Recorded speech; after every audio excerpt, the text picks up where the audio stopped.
అంతేకాకుండా కొత్త వ్యాక్సిన్ల ఆవిష్కరణకు అవసరమైన పరిశోధనలు చేపట్టే నిమిత్తం 100 కోట్ల రూపాయలతో అధునాతన యంత్రాలను తెప్పిస్తున్నాం. నూతనంగా ఏర్పాటయ్యే ఈ టీకాల కేంద్రంలో బ్యాక్టీరియల్ వైరల్ వ్యాక్సిన్ ప్రొడక్షన్ ప్లాంట్లు, క్వాలిటీ కంట్రోల్, యానిమల్ టెస్టింగ్ ల్యాబ్లు, R&D, యానిమల్ బ్రీడింగ్ సెంటర్ వంటి వాటితో పాటు స్టాఫ్ క్వార్టర్స్ కూడా నిర్మిస్తాం. మన రాష్ట్రం నుండి భారీగా చేపల ఎగుమతిని ప్రోత్సహించడానికి రంగారెడ్డి జిల్లా కోహెడలో ఎక్స్పోర్ట్ ఓరియంటెడ్ హోల్సేల్ చేపల మార్కెట్ను 47 కోట్ల రూపాయల వ్యయంతో నిర్మించాలని ప్రతిపాదించాం. రాష్ట్రంలో మేలుజాతి పాడి పశువులను వృద్ధి చేయడానికి రంగారెడ్డి జిల్లా కంసాన్పల్లిలో ఒక కొత్త ఫ్రోజన్ సెమెన్ బుల్ స్టేషన్ను 21 కోట్ల 6 లక్షల రూపాయల వ్యయంతో నిర్మిస్తున్నాం. దీని అతి త్వరలోనే అందుబాటులోకి తీసుకొని వస్తాం. దీని ద్వారా సంవత్సరానికి సుమారు 10 లక్షల ఫ్రోజన్ సెమెన్ డోసుల ఉత్పత్తి సామర్థ్యం ఏర్పడుతుంది. పశుసంవర్ధక శాఖకు ఈ బడ్జెట్లో 1674 కోట్ల రూపాయలు ప్రతిపాదిస్తున్నాము. భూమి అనేది ఒక స్థిరాస్తి మాత్రమే కాదు, అది ఒక భావోద్వేగం.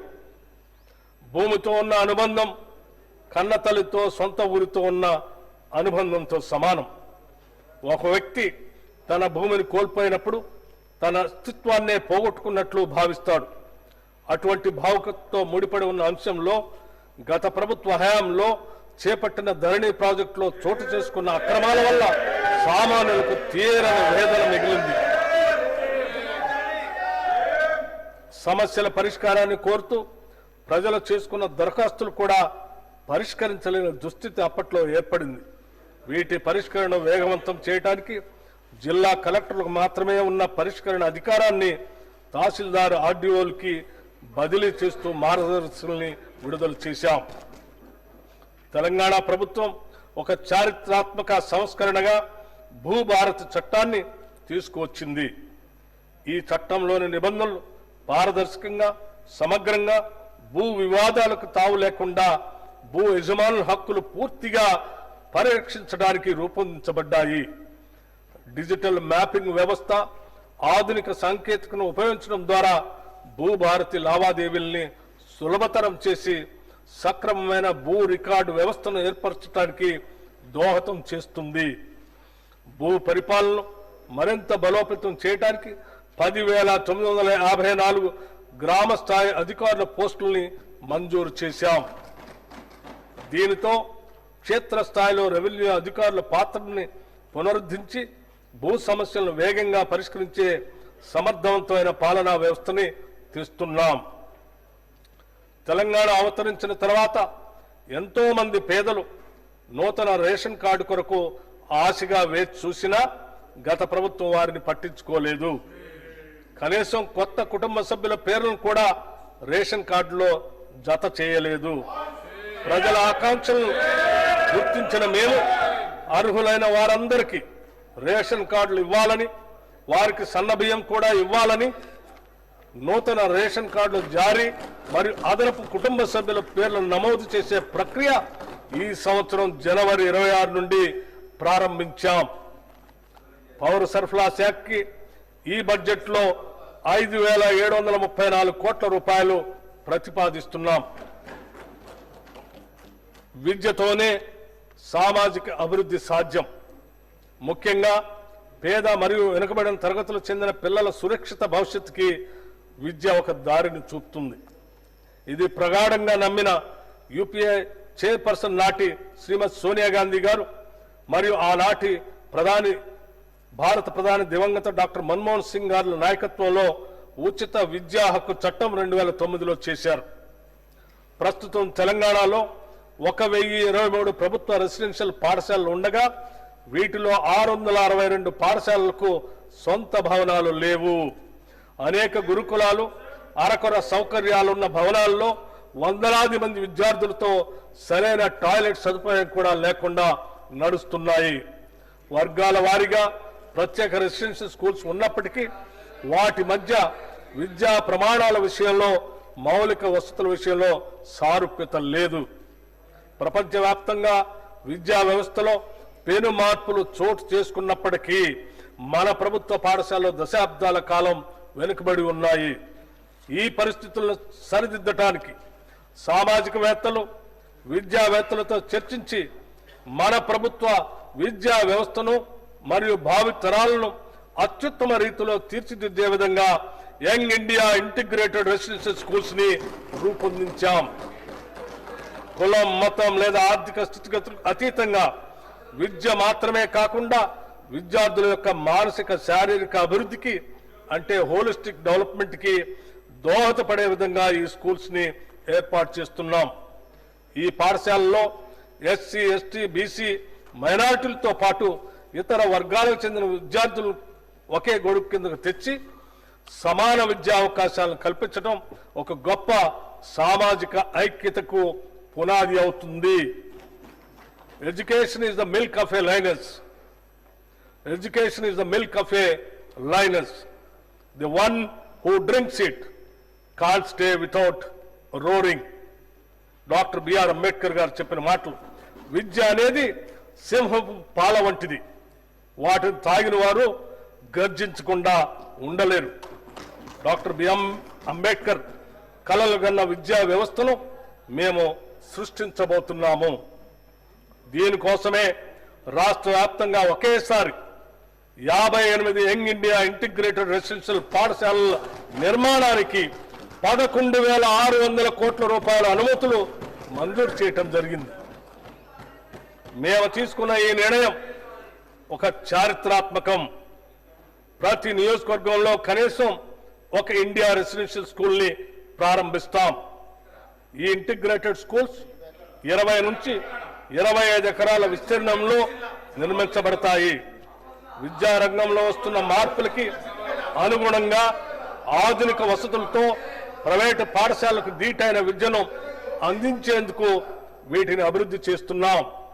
ఆడిటోరియాలు, dining halls, digital class rooms, క్రీడా మైదానాలు, క్రికెట్ మరియు ఫుట్బాల్ గ్రౌండ్స్ లాంటి ఆధునిక సదుపాయాలు అందుబాటులో ఉంటాయి. విద్యార్థుల నిరంతర పర్యవేక్షణకు వీలుగా ఈ పాఠశాల ప్రాంగణాల్లోనే బోధనా సిబ్బందికి నివాస సముదాయాలు కూడా ఏర్పాటు చేస్తున్నాం. ఈ స్కూళ్లలో పవన మరియు సౌరశక్తిని విరివిగా వినియోగిస్తాం. ఈ స్కూళ్లలోని విద్యార్థులకు వసతి, భోజనం, యూనిఫామ్లు, నోటు మరియు పాఠ్య పుస్తకాలు మరియు ఇతర ఆవశ్యక వస్తువులన్నీ ఉచితంగా అందించబడతాయి.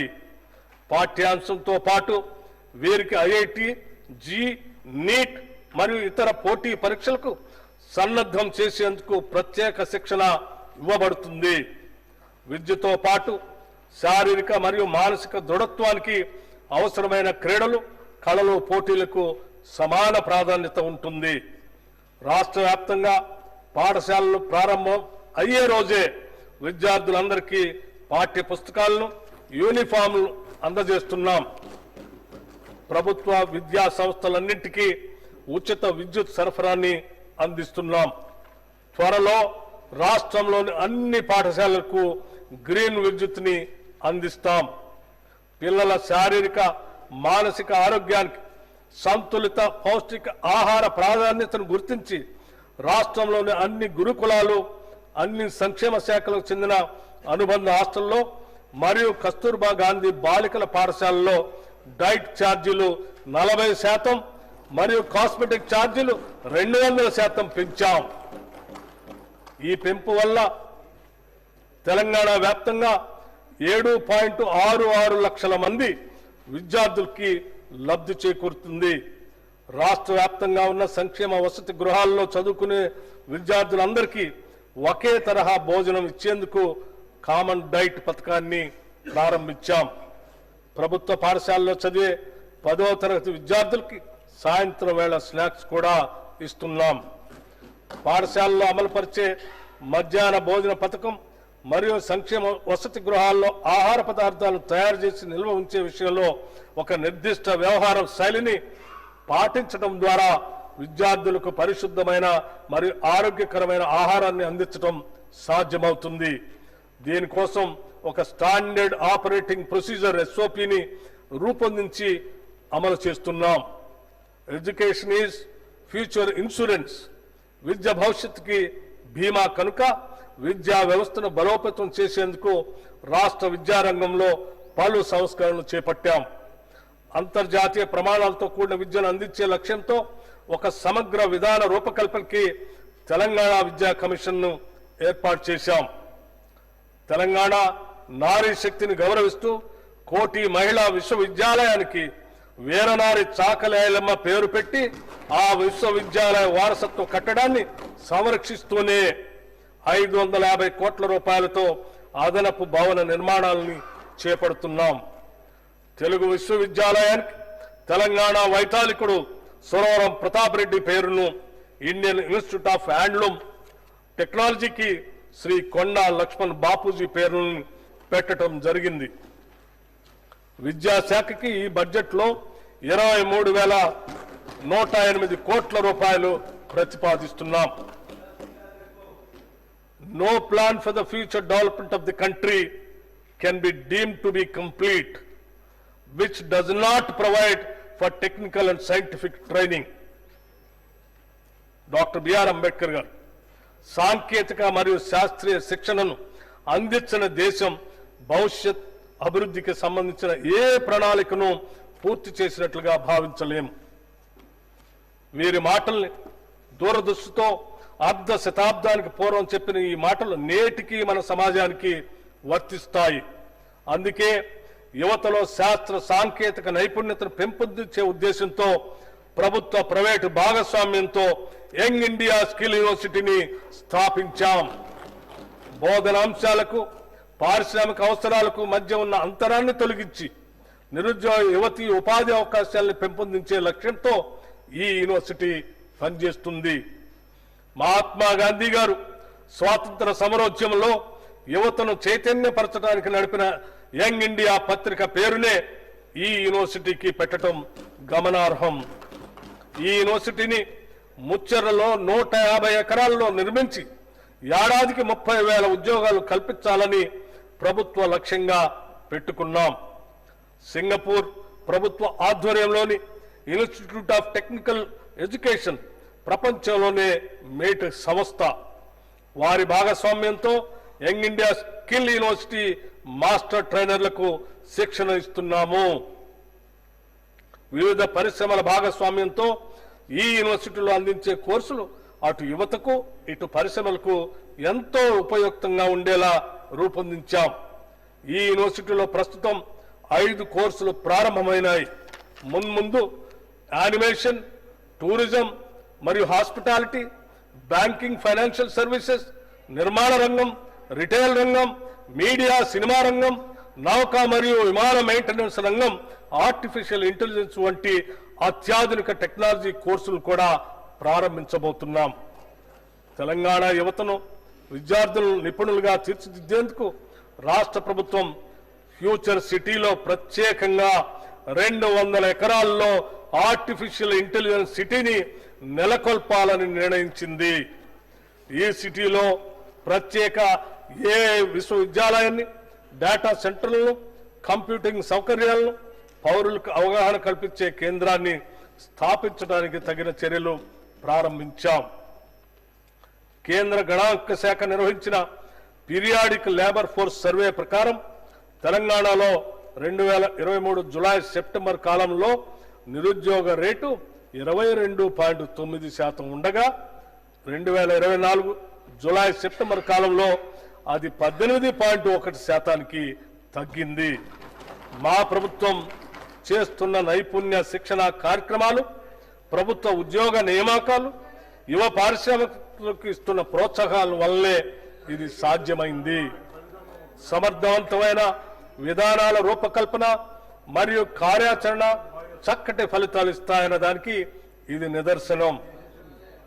మా ప్రభుత్వం అధికారం చేపట్టిన వెంటనే ఉద్యోగ నియామకాలపై దృష్టి సారించి పోలీసు, రెసిడెన్షియల్ స్కూల్స్, వైద్య, ఆరోగ్య మరియు ఇతర శాఖల్లో 57,946 ఉద్యోగాల ఎంపిక ప్రక్రియ పూర్తి చేశాం. అంతేకాకుండా వివిధ ప్రభుత్వ శాఖలు, విభాగాలలో మానవ వనరుల అవసరాలపై సమీక్షలు జరిపి 30,228 కొత్త పోస్టుల్ని మంజూరు చేశాం. గ్రూప్ 1, గ్రూప్ 2 మరియు గ్రూప్ 3 పరీక్షలు సకాలంలో సక్రమంగా నిర్వహించి వాటి ఫలితాలు కూడా ప్రకటించాం. త్వరలో వారికి నియామక పత్రాలు అందజేస్తాం. అలాగే 14,236 అంగన్వాడీ పోస్టుల భర్తీకి ఆదేశాలు జారీ చేశాం. తెలంగాణ రాష్ట్ర సాధనలో మన యువత పాత్ర మరియు త్యాగాలు మరోలేనివి. తెలంగాణ సాధించుకున్న తర్వాత వారి పట్ల గత ప్రభుత్వం నది దాటే వరకు ఓడమల్లయ్య, దాటిన తర్వాత బోడమల్లయ్య అనే విధంగా ప్రవర్తించింది. వారి జీవితాల్లో ఎటువంటి మార్పు రాకపోగా ప్రభుత్వ ఉద్యోగాలు అందని ద్రాక్షగానే మిగిలాయి. కూలి కోసం పట్టణంలో బ్రతుకుదామని తల్లి మాట చెవిన పెట్టక బయలుదేరిన బాటసారికి ఎంత కష్టం అని మహానుభావుడు ఆనాడు శ్రీశ్రీ చెప్పారు. నిరుద్యోగ యువత ఇటువంటి ఒక నిస్సహాయ స్థితిలో ఉండగా మా ప్రభుత్వం అధికారం చేపట్టి వారికి భవిష్యత్తుపై తిరిగి ఆశను రగిల్చింది. ప్రభుత్వ ఉద్యోగాల సత్వర భర్తీతో పాటు ఇతర రంగాల్లో ఉపాధి కల్పించే దిశగా ముఖ్యంగా మహిళలు మరియు వెనుకబడిన వర్గాల యువత కోసం ప్రత్యేక ప్రణాళికలు రూపొందించాల్సిన అవసరాన్ని గుర్తించింది. ఎస్సీ, ఎస్టీ, బీసీ, మైనారిటీ మరియు ఆర్థికంగా వెనుకబడిన వర్గాల యువత స్వయం ఉపాధి కల్పన కొరకు రాజీవ్ యువ వికాసం అనే పథకాన్ని ప్రారంభించాం. ఈ పథకం యువతకు ఉపాధి కల్పనలో ఒక గేమ్ చేంజర్ గా నిలుస్తుంది. కేవలం ఉపాధి కల్పించడమే లక్ష్యంగా కాకుండా యువతని ఔత్సాహిక పారిశ్రామికవేత్తలుగా తీర్చిదిద్ది వారు మరింత మందికి ఉపాధి సృష్టించేట్లు ప్రోత్సహించడం మా ధ్యేయం. ఈ పథకం ద్వారా యువతకు కని విని ఎరగని రీతిలో 6,000 కోట్ల రూపాయల కేటాయింపుతో ఈ పథకాన్ని ప్రారంభించాం. ఎస్సీ, ఎస్టీ, బీసీ, మైనార్టీ కార్పొరేషన్ల ద్వారా ఈ పథకాన్ని అమలు చేస్తాం.